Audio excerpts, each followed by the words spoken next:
Hello friends, welcome to my YouTube channel. তো এখন Sony লিভের একটা নতুন ওয়েব সিরিজ নিয়ে কথা বলবো, রকেট বয়েজ, যেটা রিসেন্টলি রিলিজ হয়েছে। তো এই ওয়েব সিরিজটা কীরকম হলো সেটা নিয়ে তোমাদের সাথে কথা বলবো, তো ভিডিওটা কিন্তু অবশ্যই শেষ অবধি দেখবে।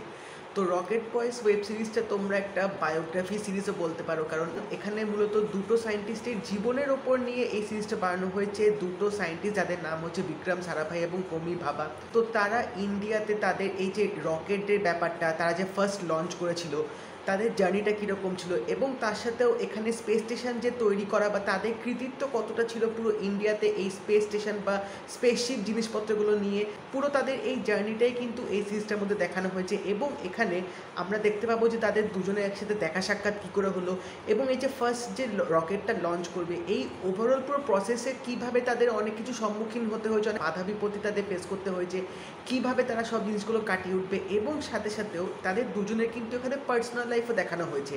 তো এই পুরো জার্নিটাই কিন্তু এই সিরিজটার মধ্যে তোমরা দেখতে পাবো। এবং এখানেও আমরা অনেক রকম কিন্তু সাবপ্লট বা সাবটেক্সটও দেখতে পাবো, যেমন এখানে প্রি ইন্ডিপেন্ডেন্স আর পোস্ট ইন্ডিপেন্ডেন্সের সিচুয়েশনও কিন্তু দেখানো হয়েছে, কারণ তাদের যে জার্নিটা পুরো দেখাবে।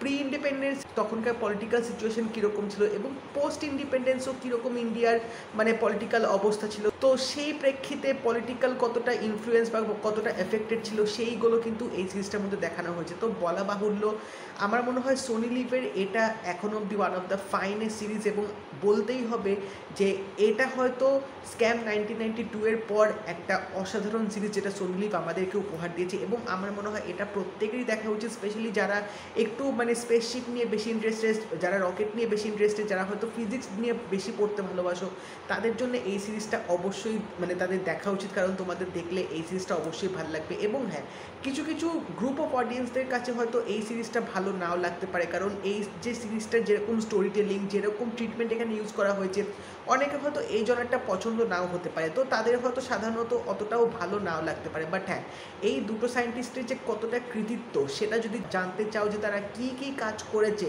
তো অবশ্যই এই সিরিজটা তোমাদের দেখতেই হবে। এবং অবভিয়াসলি এই সিরিজটার মধ্যেও কিন্তু আরও অনেক অনেক তোমরা ভালো পপুলার নাম দেখতে পাবে, এবং এখানে কিন্তু এপিজে আব্দুল কালামকে উল্লেখ করা হয়েছে, কীভাবে তিনি পুরো এই গল্পটার মধ্যে আসবে, ফার্স্ট যে রকেটটা লঞ্চ করার মধ্যে তার কতটা কৃতিত্ব ছিল সেটাও কিন্তু এই সিরিজটার মধ্যে দেখাবে।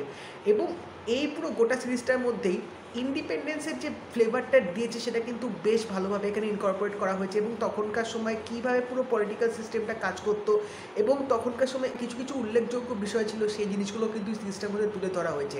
তো এই সিরিজটার স্টোরি টেলিংটা কিন্তু সত্যি আমার বেশ ভালো লেগেছে। 8টা এপিসোড আছে, প্রত্যেকটা এপিসোডের রান টাইম মোটামুটি 40 থেকে 45 মিনিট মতো, খালি লাস্ট এপিসোডটা রান টাইম 55 মিনিট মতো। 8টা এপিসোডে যেরকম স্ক্রিন প্লেটা দিচ্ছে সেটা কিন্তু বেশ ইন্টারেস্টিং। বাট হ্যাঁ, কিছু কিছু জায়গায় আমার একটু লেন্দি মনে হচ্ছিলো, একটু বেশি স্ট্রেচ করছিল মনে হচ্ছিলো মিডলে গিয়ে।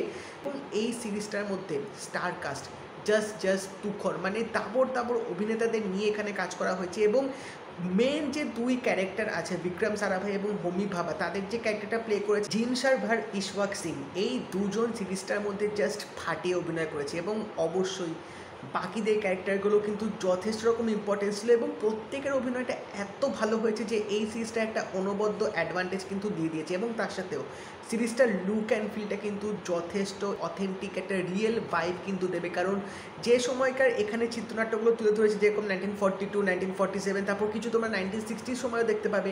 তো তখনকার টাইম লাইনে যেরকম লুক অ্যান্ড ফিল হতো, যেরকম কস্টিউম হতো, যেরকম গাড়িগুলো হতো, বা ওভারঅল যে একটা ফিল হতো, সেটা কিন্তু ভালোভাবে সিরিজটার মধ্যে তুলে ধরা হয়েছে, যার জন্য কিন্তু একদম রিয়েল অথেন্টিক ফ্লেভারটা তোমরা পাবে। এবং হ্যাঁ, এই সিরিজটার মধ্যে কিন্তু কিছু কিছু রিয়েল ফুটেজও দেখিয়েছে, এবং ওই ফুটেজগুলো এত ভালোভাবে সিরিজটার মধ্যে দেখানো হয়েছে, এমন এমন সিচুয়েশানে এমন এমন সিনে দেখিয়েছে যে এই সিরিজটা দেখার একটা আলাদা এক্সপিরিয়েন্স কিন্তু তোমাদের মধ্যে চলে আসবে। এবং আরেকটা কথা বলতে হবে, এই সিরিজটার ব্যাকগ্রাউন্ড মিউজিকটা কিন্তু যথেষ্ট রকমের ভালো ছিল, এবং কিছু কিছু জায়গাতে ক্যামেরা ওয়ার্কটা এত সুন্দরভাবে তুলে ধরেছে যে সিরিজটা যখন তোমরা দেখবে তোমরা পুরো মুগ্ধ হয়ে যাবে। এবং কিছু গুজবাম্পস মোমেন্ট কিন্তু অবশ্যই এই সিরিজটার মধ্যে আছে।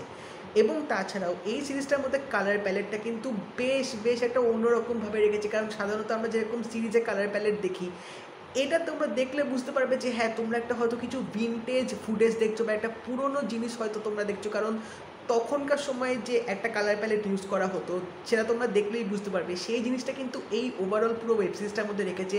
তো এই ছোটোখাটো জিনিসগুলো এত ভালোভাবে এখানে মেনটেন করা হয়েছে, যার জন্য কিন্তু এই সিরিজটা দেখার সময় তোমাদের একটা আলাদা এক্সপিরিয়েন্স, আলাদা ভাইবস কিন্তু কাজ করবে। এই প্রসেসটার মধ্যে কিন্তু অনেক কিছু তোমরা তথ্য জানতে পারবে, এবং এখানে এই ফার্স্ট রকেট লঞ্চ করা ছাড়াও কিন্তু একটা অ্যাটমিক বম্বেরও কিন্তু একটা উল্লেখ এখানে করা হয়েছে।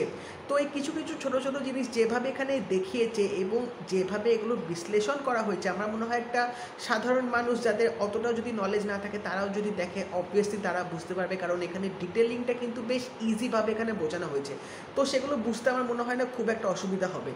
এবং অবশ্যই এই সিরিজটার মধ্যেও কিন্তু দিব্যেন্দু ভট্টাচার্য কাজ করেছে, এবং এখানে কিন্তু বাংলা ভাষাও ইউজ করা হয়েছে, যেটা সত্যি একটা আনএক্সপেক্টেড ছিল, এবং এই জিনিসটা দেখতেও কিন্তু বেশ ভালো লাগছিল। তো বলা বাহুল্য এই রকেট বয়েজ সিরিজটা কিন্তু তোমরা দেখে নিতেই পারো, এবং সোনি লিভ যেখানে সিরিজটা প্রডিউস করছে, যেখানে স্ট্রিমিং করছে, তো একবার চোখ বন্ধ করে তোমরা এই সিরিজটা দেখে নাও, কারণ এখনও অবধি সোনি লিভ যেরকম যেরকম কন্টেন্ট বার করে, এক্সে বার্গার এক এরকম কন্টেন্ট থাকে, তো সেখানে হতাশা হওয়ার কিন্তু কোনো রকম প্রশ্ন নেই। বাট হ্যাঁ, একটু সময় নিয়ে তোমাদেরকে দেখতে হবে, কারণ 8টা এপিসোড একটু সময় লাগবে, বাট এটুকু বলতে পারি it's a complete worth it. তো যদি রকেট বয় সিরিজটা তোমরা দেখে থাকো তো অবশ্যই জানিও তোমাদের কেমন লাগলো, এবং যদি এই ভিডিওটা ভালো লেগে থাকে লাইক করে দিও, শেয়ার করে দিও, চ্যানেলটা কিন্তু অবশ্যই সাবস্ক্রাইব করে দেবে, নোটিফিকেশন বেলটাও কিন্তু অল করে দিও। তো দেখা হবে পরের ভিডিওতে, বাই।